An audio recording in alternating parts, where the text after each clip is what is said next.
Good afternoon, everyone. I am Christian Louis Pitogo, and together with my partner, Mark Aaron Obach, we will talk about experimental study of thermomechanical behavior of alumina-silicate refractory materials based on mixture of Algerian Kaolinitic clays. So this is the outline of our presentation. First, we will discuss about background of the study, followed by theoretical background, materials and equipment, methodology, results and discussion, conclusion, and our review for this paper. For the background of the study, manufacturing kilns or kiln furniture, ceramic industries usually used silica alumina refractories. However, due to the thermal and mechanical constraints, these materials frequently deteriorate and wear due to service conditions. These foreseen problems can give negative impact both in the environment and in the quality and price of the product. In mineralogical composition, kaolinitic-based refractory materials consist of molite and silica, have significant physical properties including good protection from corrosion and creep, are high-temperature materials and shows a low thermal expansion coefficient. These advantages give molite-based refractories the capacity to bear service conditions experienced in assortment of applications. In this study, they analyzed the thermomechanical behavior of alumina-silicate refractory products based on mixture of Algerian Kaolinitic clays. Along with the thermomechanical analysis of the product, the chemical and physical properties was also reported. Uniaxial compression and three-point bending tests were carried out under temperature conditions from room temperature to 1200 degrees Celsius on the sample specimens from the bricks. This is to test the resistance of material toward tension and compression through examining its modulus of elasticity with testing temperature. The rheological behavior, thermal expansion, optical features, and SEM micrographs at different temperature was also investigated. Several studies about refractory clay materials presented that the mineralogical composition of clays, the chamot content, and the firing temperature influence the sintered brick characteristics. This is related to the principle of refractoriness, in which a material is strongly dependent on the microstructural parameters like grain size, relative volume of solid and vitreous phase, viscosity of vitreous phase, and porosity.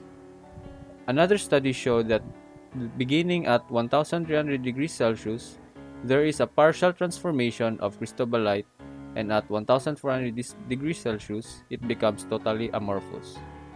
These silica phases don't have the same thermal expansion coefficient, which depends on the firing temperature. Furthermore, alpha-beta quartz transformation go with the significant variation in volume. Materials and equipment of the study.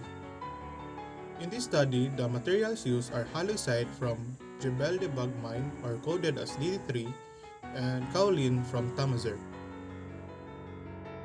These are the equipments used in the study. First equipment is the uniaxial compaction. It is used in shape-forming ceramic mixture. Next is the tunnel kiln. It is used to fire ceramic wares. Next is the X-ray diffraction machine. It is used to determine the crystallographic structure of the material. Next is the scanning electron microscope. It is used to evaluate the microstructure of the bricks or the sample. Next is D124 Adamel-Lomargy dilatometer, used to characterize the thermal behavior of the samples. Next is the Zwick Z400E electromechanical testing machine, used to test the modulus of rupture. The study also used crusher machine. It is used to finely crush the samples. Helium pycnometer, used to determine the absolute density of the sample. And lastly, the Pyrox 1600 8C electrical furnace, used as a heating chamber to melt the refractories. Methodology of the study. In the methodology of the study, first is the preparation of raw materials. First is the extraction of the crude DD3, halloysite, and kaolin from Tamazer quarry in Algeria.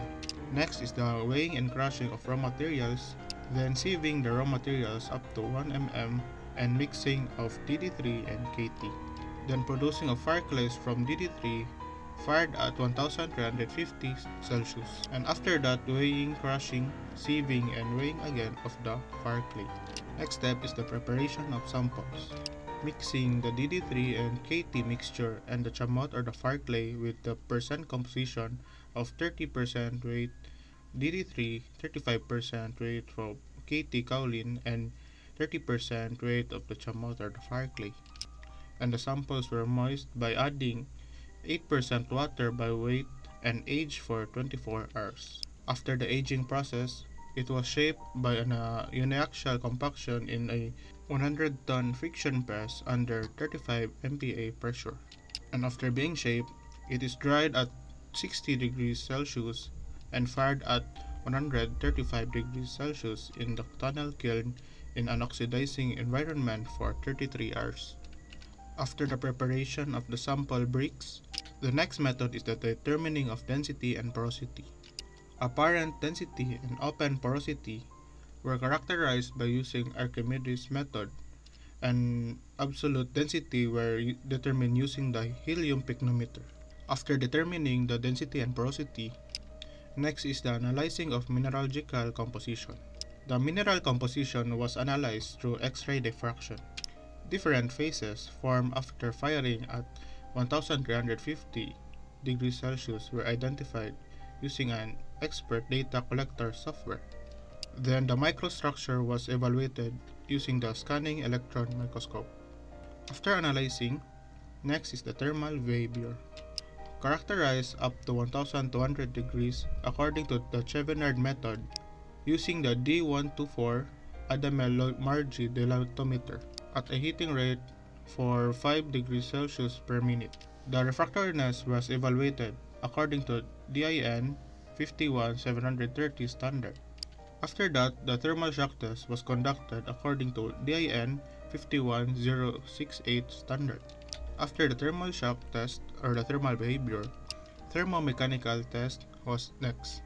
Modulus of rupture testing using the uniaxial compression and the 3-point bending test with the setup consists of Zwick Z400E electromechanical testing machine equipped with the Pyrox 1608C electric furnace with an exterior differential displacement measuring device, then sewing the samples into the desired shape using the diamond saw.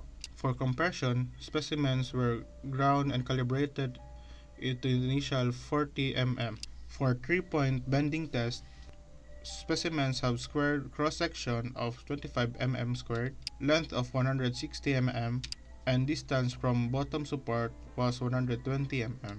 Then the tests were carried out at temperatures of 500 degrees Celsius, 700 degrees Celsius, 900 degrees Celsius, 1000 degrees Celsius, and 1200 degrees Celsius. Then the LVDT sensors were used during the cooling of the samples. After the thermomechanical test, the last test is the stress strain compression test. The equations were presented, where F is the actual measured load, A is the specimen side length, and I is the average of the sensor indications.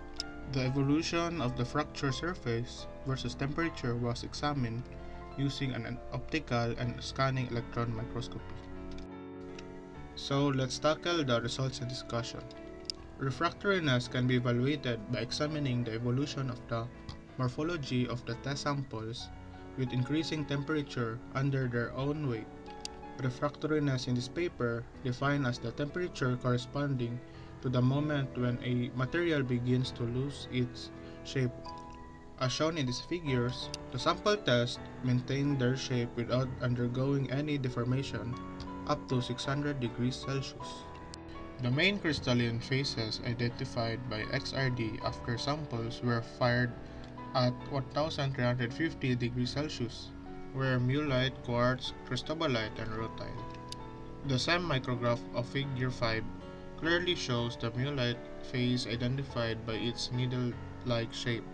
It is well known as the reactions between free silica and alkali.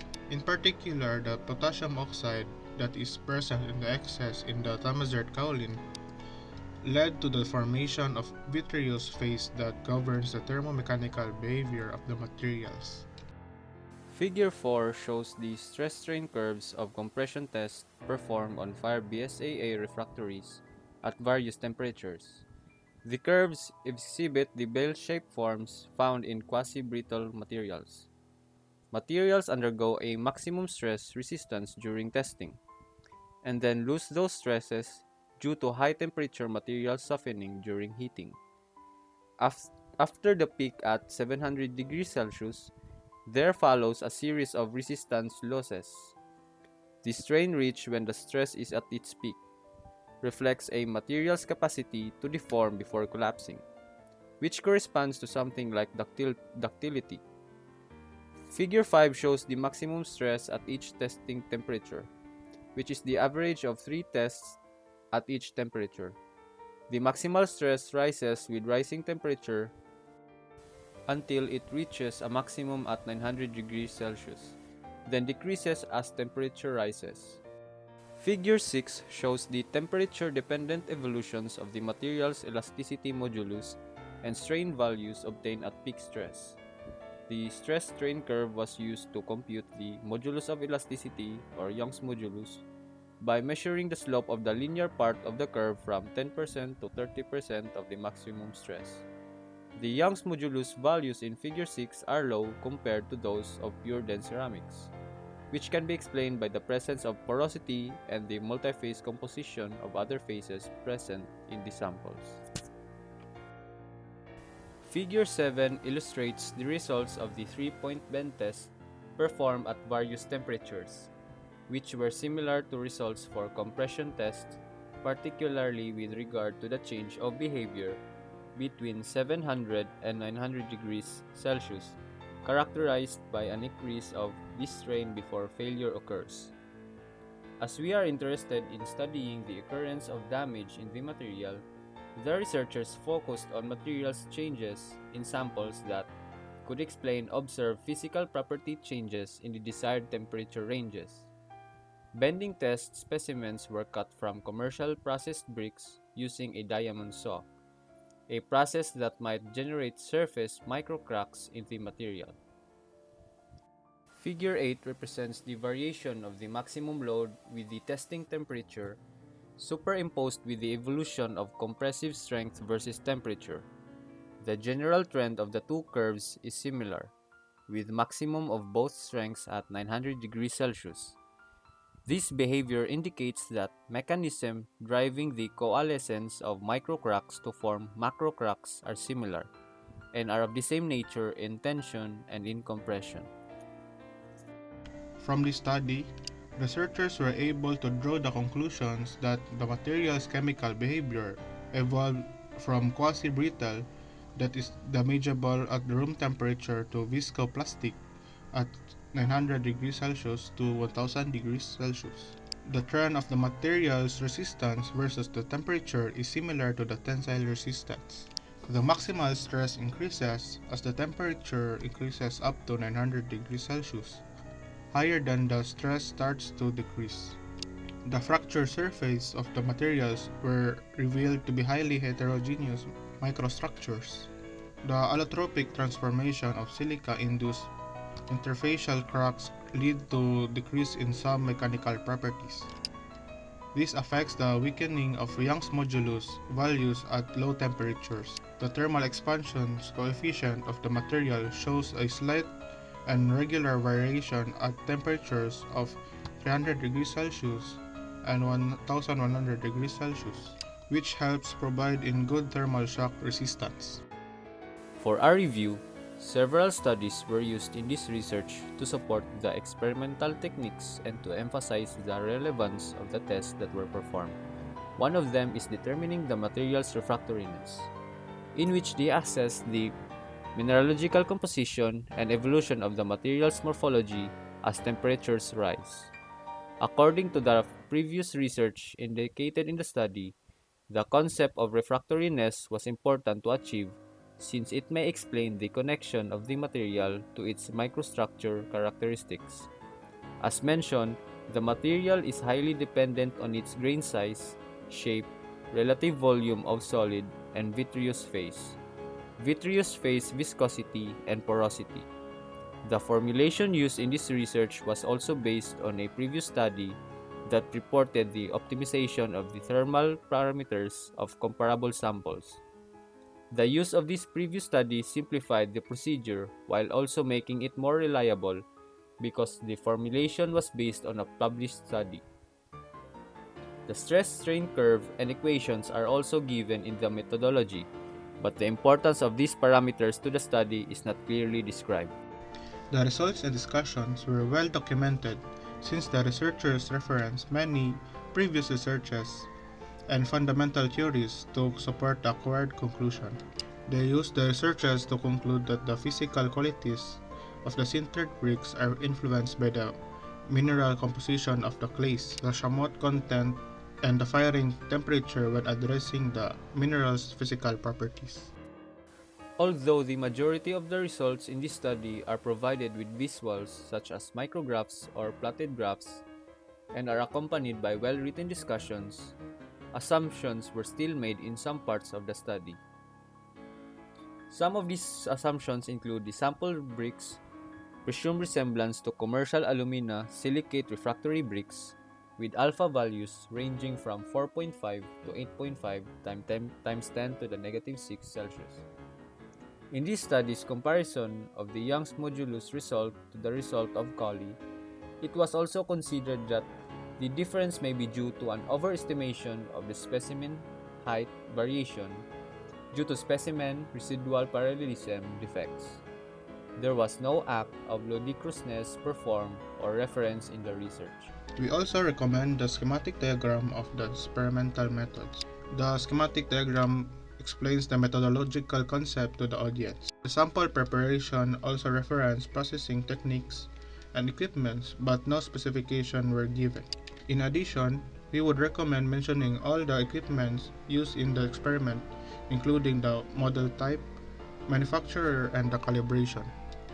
It is helpful in the results and discussion that they separated and specified the discussion of the two primary qualities being researched in the material, which are the physical property and the thermo-mechanical property. This makes things simpler to understand. The use of multiple studies is also important, although there are no details on some of the titles of the study or the researchers who conducted the investigations, even though they are still mentioned in a numerical reference manner. The micrographs, tables, and figures in this study are presented in a straightforward and orderly manner. It is also commendable that they provide equations, citations, and key terms. To conclude, this study had clearly present how they came up with this research, its aim, the experimental procedures, and a well-supported results and discussion. It had also presented clear and precise figures, very useful in understanding the paper. So that is all for our report. I would like to thank you all for having your time in listening to our presentation.